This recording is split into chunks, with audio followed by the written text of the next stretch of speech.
झारखंड में आगामी विधानसभा चुनाव की तैयारियां देखी जा रही है। इस चुनावी तैयारी में आजसू के मांडू में हजारों की संख्या में महिला पुरुष की भीड़ जुटाकर आजसू ने शपथ लेकर शक्ति प्रदर्शन किया। आजसू के जिला प्रमुख सह शपथ ग्रहण समारोह में आजसू सुप्रीमो सुदेश महतो ने झारखंड सरकार के खिलाफ जमकर बरसा।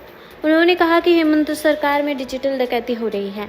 यहाँ के जमींदारों की जमीन डिजिटल के जरिए घोटाले करने का काम किया जा रहा है और यह सरकार झूठ की बुनियाद पर खड़ी है।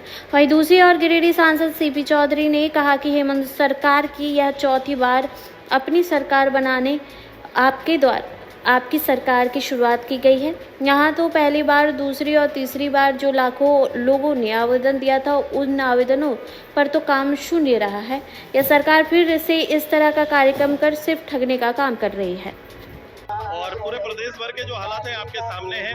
एक ऐसी सरकार जो झूठ की बुनियाद पर स्थापित होती है और आज जब समय काल समाप्त होता है तो इस समय कहीं न कहीं लोगों की भावनाओं को फिर से कुरेदने का प्रयास कर रहे हैं। सर, आपने डिजिटल डकैती की बात की है। बिल्कुल डिजिटल डकैती हो रहा है आज के दिन में। जो जमीन का घोटाला आपके सामने आ रहा है, जिस रूप से प्रखंड से लेकर जिला स्तर तक हजारों एकड़ जमीन लोगों के खाते से बेदखल कर दिया गया है।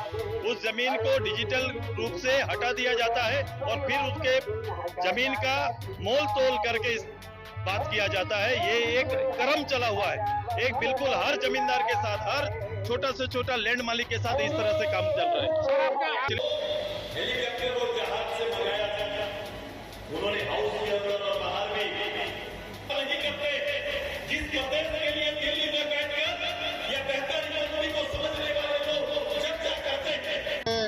अभी वर्तमान सरकार हेमंत सोरेन के द्वारा जो सरकार आपके द्वार का कार्यक्रम फिर से लोगों को बेवकूफ़ बनाने का काम कर रही है, क्योंकि यह चौथी बार है। और पहली बार जो सरकार आपके द्वार में जो आवेदन आए, दूसरी बार जो आवेदन आए, तीसरी बार जो आवेदन आए, सिर्फ लोगों ने आवेदन दिया। यदि पहली बार आवेदन देने से यदि उनका आवेदन को सुना जाता और उसके क्रियान्वयन किया जाता तो दूसरी बार आवेदन कम होना चाहिए और तीसरी बार शून्य होना चाहिए। लेकिन पहली बार से ज़्यादा आवेदन दूसरी बार आया, फिर दूसरी बार से ज़्यादा आवेदन तीसरी बार आया और यह चौथी बार फिर से। चूँकि चुनाव है तो चुनाव में लोगों को बेवकूफ़ किस प्रकार से लोग बना रहे हैं, तो हमारा अपील है कार्यकर्ताओं सर ग्रामीण जनता से कि भाई जनता को यह पूछने का सवाल है कि भाई पहली बार का जो एप्लीकेशन हमसे लिया गया उसका पहले उसका जवाब दे सरकार, दूसरी बार जो लिया गया उसका जवाब दे, तब आज तीसरी बार का जवाब दे, तब चौथी बार कोई आवेदन ले। यदि किया गया है तो सरकार बताए, यानी था जो भी आवेदन दिया गया लोगों को बेवकूफ़ बनाया गया।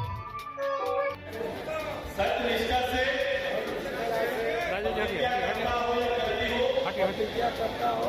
मैं जिला प्रमुख के रूप में आजसू पार्टी की नीतियों और सिद्धांतों का अच्छा पालन करूंगा या करूंगी। मैं निष्पक्ष रूप से मांडू के और भेदभाव के